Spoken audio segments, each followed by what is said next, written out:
Diadji Ba moom mooy président association Handicom handicap et communication membre commission handicap bu Europe Écologie Les Verts fële ca France membre conseil d'administration bu centre communal d'action sociale bu ville bu Darkey ca France ba léegi bokk ci communication organisation Jeux Olympiques Paris 2024 mu bokk aussi ci Pastef foofu ca France. Et voilà ñu tàbbi rek directement bu weesoo bàkk bi rek ngeen tàbbi ci waxtaan bi incha allah. incha allah.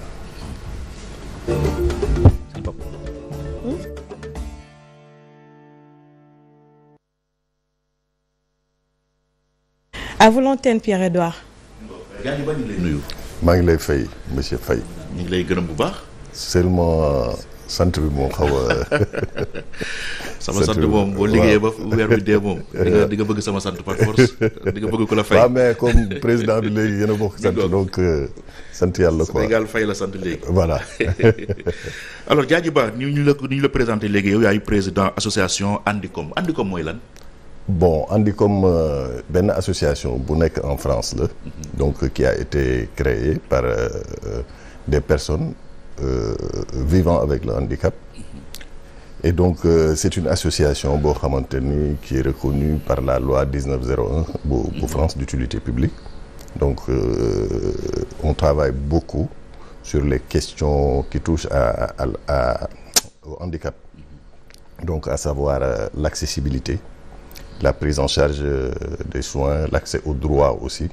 Donc voilà. Grosso modo c'est ce que je veux dire. Et moi aussi j'ai d'autres casquettes aussi politiques yoo xamante ni je suis engagé au niveau de la politique du handicap. Donc que ça soit en France, que ça soit ici au Sénégal, parce que c'est vrai que j'ai vécu longtemps ici, j'ai vécu longtemps aussi en France. Donc et je peux dire que tey il y a un constat qui est là. Il y a un changement de régime. yëkkati kàddu gi tuuti rek. Il y a un changement de régime. Wow. Et donc qui suscite beaucoup d'espoir aussi. Et donc ñun ñi nga xamante ne ñoo nekkoon ci diaspora bi donc on essaie d'apporter aussi notre expertise et notre truc dans ce domaine, parce qu'en dehors de cela aussi je suis ambassadeur d'accessibilité au niveau de la Commission européenne. Donc on voyage un peu partout pour voir, parce que léegi dans le monde d'aujourd'hui on parle d'accessibilité universelle. Donc à savoir lever les barrières, parce que on est dans une société, c'est vrai, souvent dañ doon dégg politiciens yi di wax on veut des élections inclusives, mais je trouve que faire inclusive c'est mieux que d'avoir une société inclusive. Je donne une précision. Inclusive mooy nga jëlee lu bokkul ci dara dugal ko ci dara, alors que nous personnes en situation de handicap on fait partie de la société.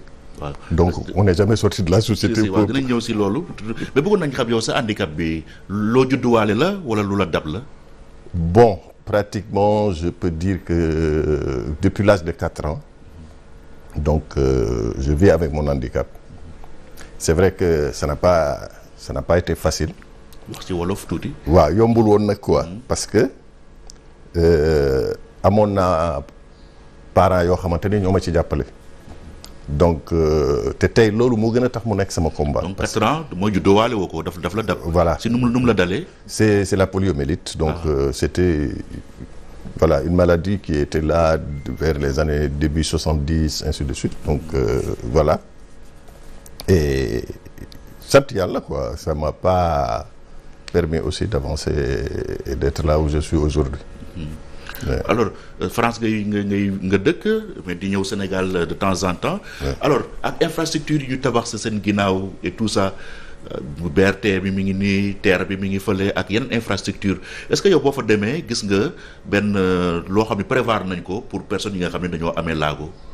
gis nañu sànq ba nga egsee pour nga toog ci chaise bi rek pratiquement ñeent waxambaane ñoo la jàpp. pour nga teg ci kaw chaise bi loolu aussi nit ñi duñ ko xalaat souvent. waaw Bon, je commence par dire que avant même c'est vrai que même au niveau de Walfadjri, il y a eu des efforts qui ont fait parce que jël na ascenseur même si c'est pas à 100%, au moins à 80%, ascenseur bi indi na ma foofu.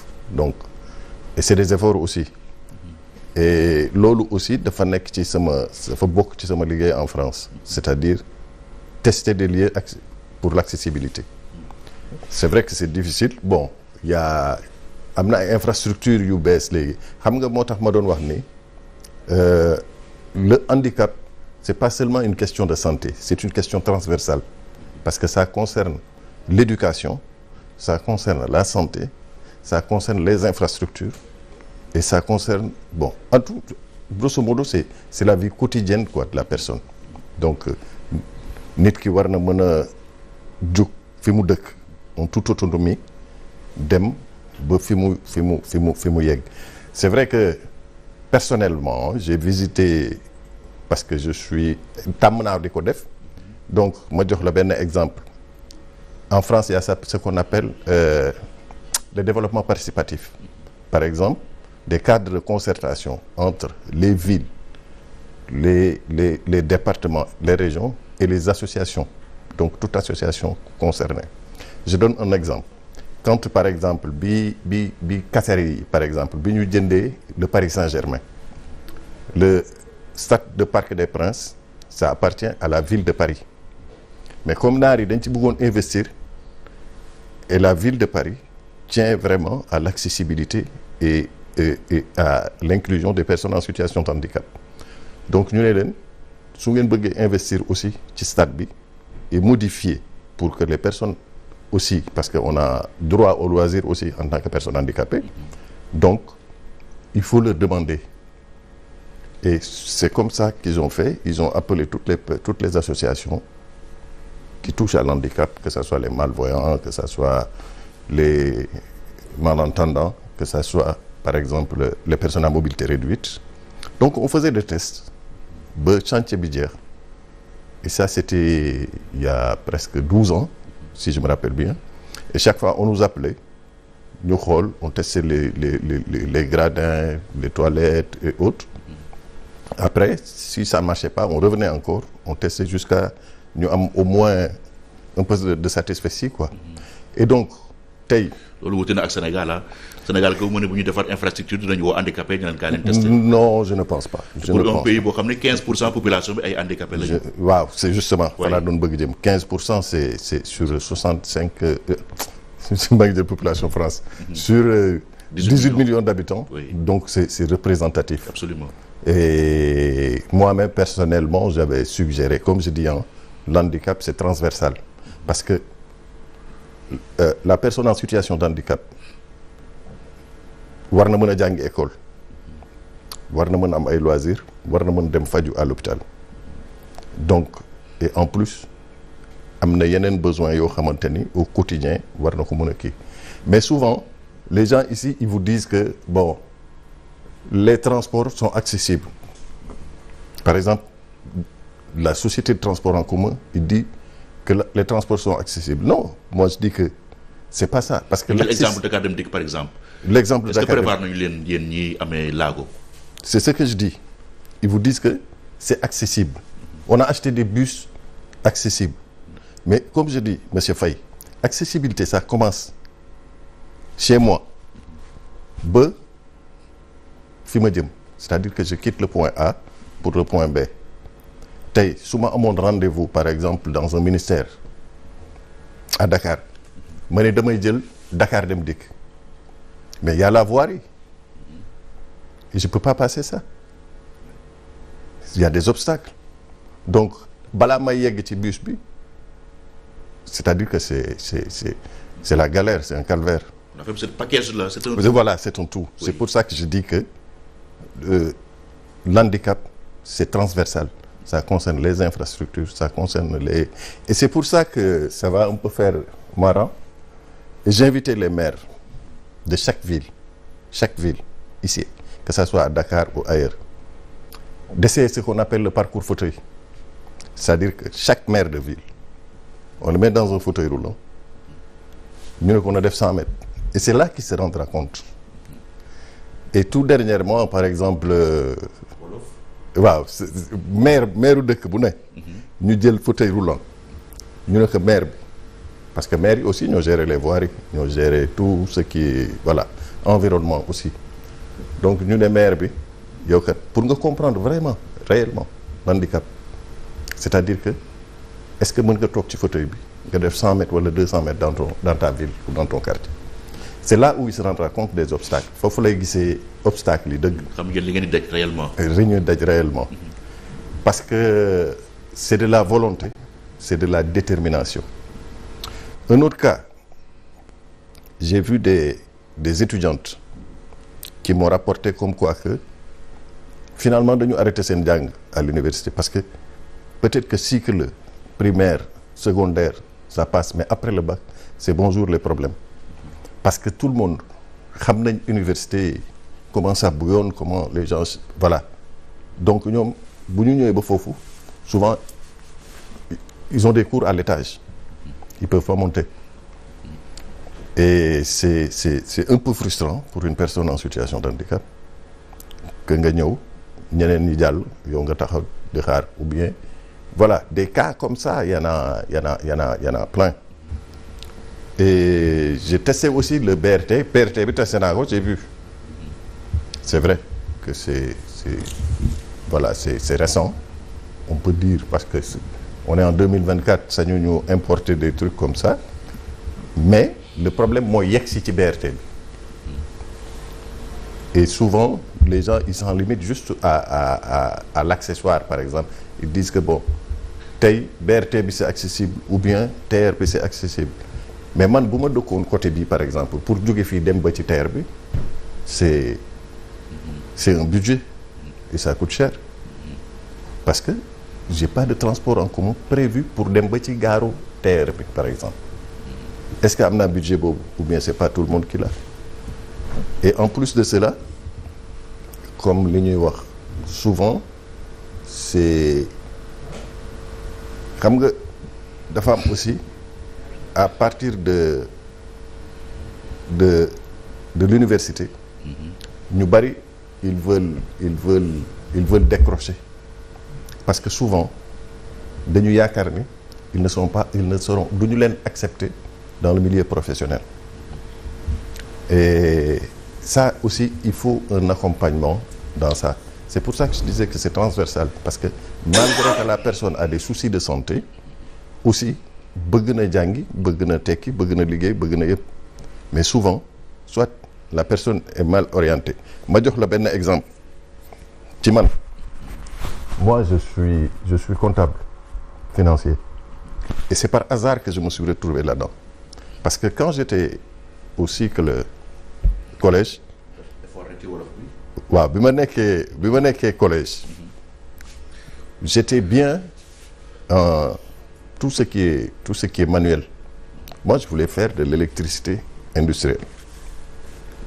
mais aw ma woon centre bu ma accueillir et quand je suis bi ma orienté à partir de la seconde ñu ne ma mënoo ko def ce que tu peux faire li nga mën a def mooy les métiers du tertiaire alors que man je voulais pas bugguma ko woon moi je voulais être technicien et c'est comme ça que je me suis retrouvé dans la comptabilité.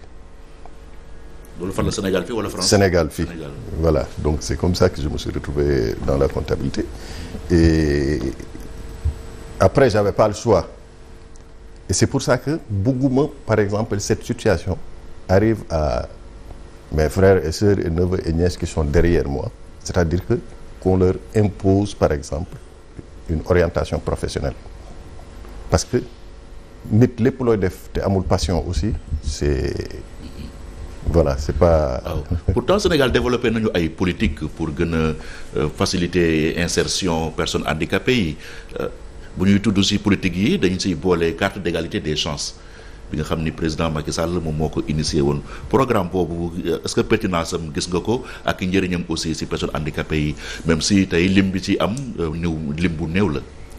Bon foofu moom monsieur Faye dinaa ni pour man il y a deux choses. La carte d'égalité de chance mooy li may wax tant qu'on ne nous règle pas le problème d'accessibilité mënuñu am égalité de chance c'est pas possible. beneen bi c'est les bourses familiales moi peut-être que am na ñu muy fajal soxla mais j'ai toujours été contre ce principe c'est-à-dire que c'est quelque chose qu'on devrait revoir su ma ne qu'on devrait revoir parce que am na ñoo xamante ni daf leen fixé ci loolu c'est-à-dire que ça les suffit alors que am nañu ay compétences am nañu ay kii la carte d'égalité de chance tout dernièrement dama doon def benn test il y a une entreprise sur place j'ai fait un CV ma yónnee sama CV bi ma yónnee CV bi le CV était trop bon waaye bi mu ko gisee mu woo ma ak DRH am assistant DRH am bi ma ñëwee ba foofu xamul woon ni que j'étais en situation d'handicap et xamul woon aussi que je suis en fauteuil roulant donc bi ma ñëwee ba foofu mu wàcc bi mu gisee dafa tiit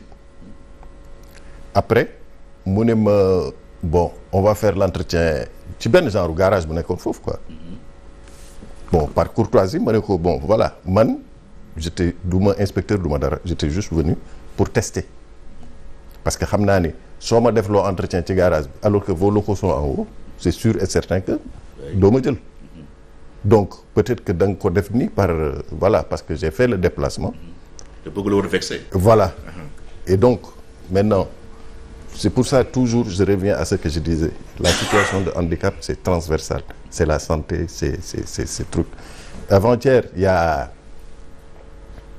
carte d'égalité de chance toujours bi nga doon wax c'est-à-dire que xam nga en France dafa am ñaar lu ñuy wax prendre en charge et prendre soin je pense que am na nuance tuuti prendre en charge et prendre soin et man je fais partie par exemple ci les premiers patients du centre national d'appareillage orthopédique de Fann parce que dama amoon chance j'avais des parents fonctionnaires avant-hier j'ai demandé des informations on m'a fait savoir que la consultation c'est 15 000 francs rien que la consultation sans compter le coût du transport de la personne parce que si la personne elle est en situation d'handicap que mu nekk malvoyante que mu nekk en situation d'handicap moteur c'est pas évident donc il faut que mu jël taxi ça coûte cher donc minimum il faut compter 30 000 francs si la personne vient de loin de Rufisque ou de truc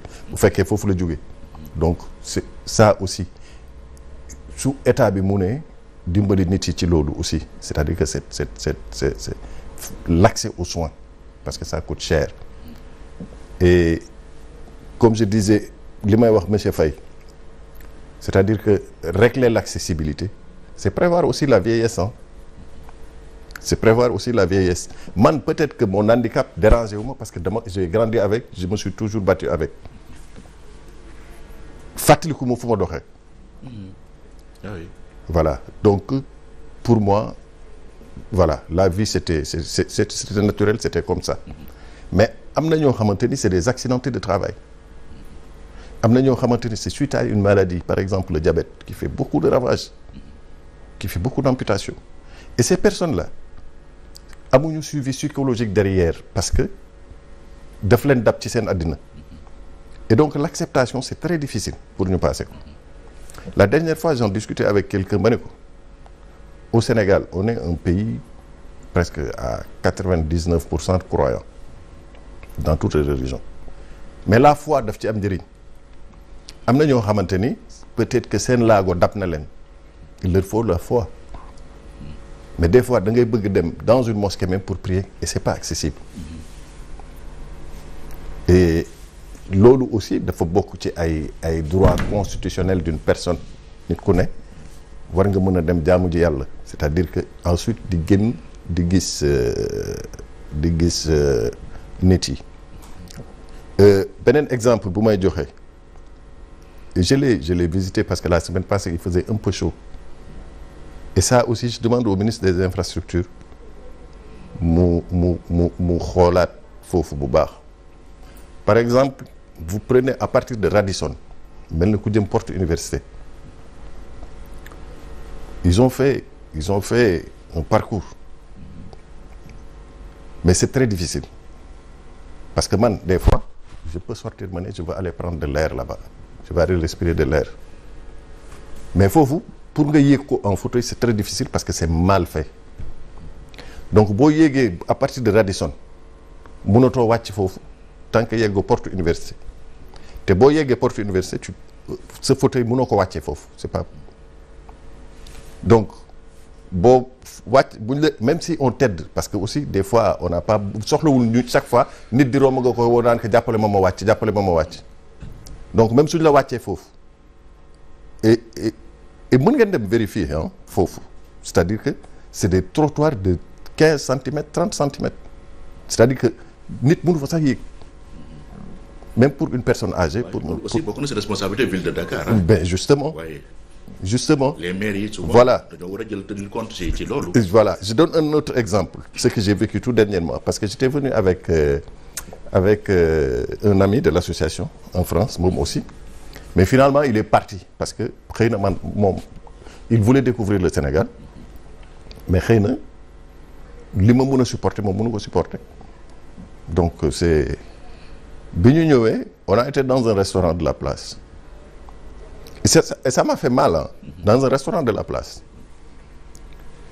ñu ne c'est accessible déjà seet nañ ci internet ba sonn pour am restaurant de la place et quand on a eu une adresse bi ñu demee foofu bon c'est vrai que l'entrée c'était acceptable mais da ngay lekk ba pare y a pas de toilette handicapée et donc moi je me suis dit c'est-à-dire que vous avez am nga menu boo xamante ni c'est à 30 000 francs juste pour toog ak nit waxtaan 30 000 francs et ku tabax restaurant war a mën prévoir tout le monde parce que tamit mais da ngay génn y avait même pas de toilette handicapée pour des ERP ce qu'on appelle les établissements recevant du public et beneen kii aussi bu ma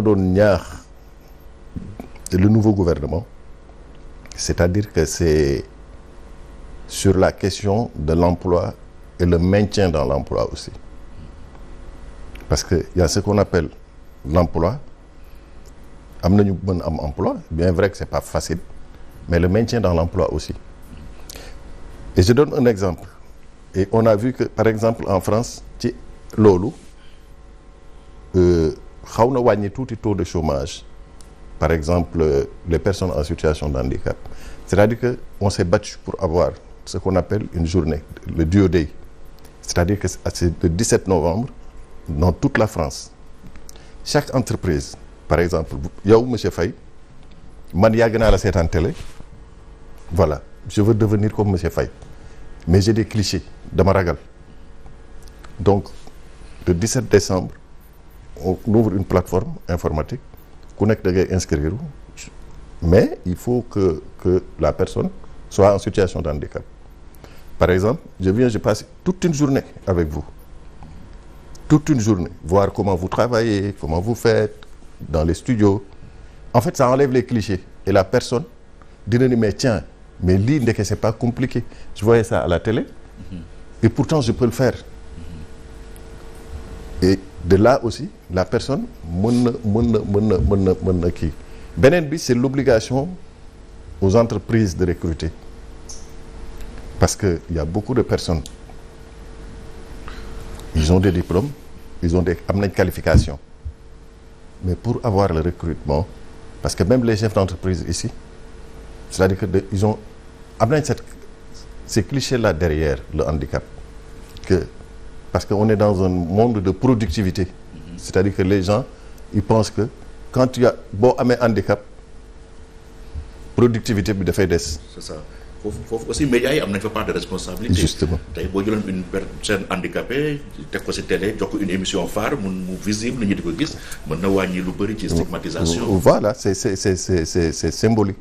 Et c'est pour ça que aussi bon j'invite aussi le nouveau gouvernement qui est en place de faire symbolique c'est-à-dire que même sur les fonctions électives comme par exemple ay maires ay députés parce que xam nga Nelson Mandela daf doon wax tout ce que vous faites pour nous sans nous vous le faites contre nous vous le faites contre nous et il faut associer ces personnes, ces associations, créer des cadres de concertation partout.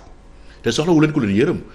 pas ñu defal leen parce que dañ leen yërëm. Non. mais ñu defal leen parce que vous êtes compétent et dañ leen for a teg Voilà, place. justement, c'est ce que je dis, parce que on a des compétences dans tous les domaines. On a des compétences dans tous les domaines. Man damay xool par exemple sama cas. Moi des fois je suis invité jusqu'en Allemagne. Je suis invité pratiquement partout dans l'espace Schengen. te mën naa ne tey sama handicap may na ma chance ma gis la présidente de la Commission européenne. Sama handicap may na ma rencontrer Emmanuel Macron. Donc des fois je suis fier de mon handicap quoi. Je dis que am na ñoo xamante ni tey amuñu possibilité boobu. Parce que en 2017 Macron bi mu lancé En Marche, quand il faisait son programme bi muy def son programme, il est venu nous voir à notre siège pour dire qu'est-ce que vous voulez.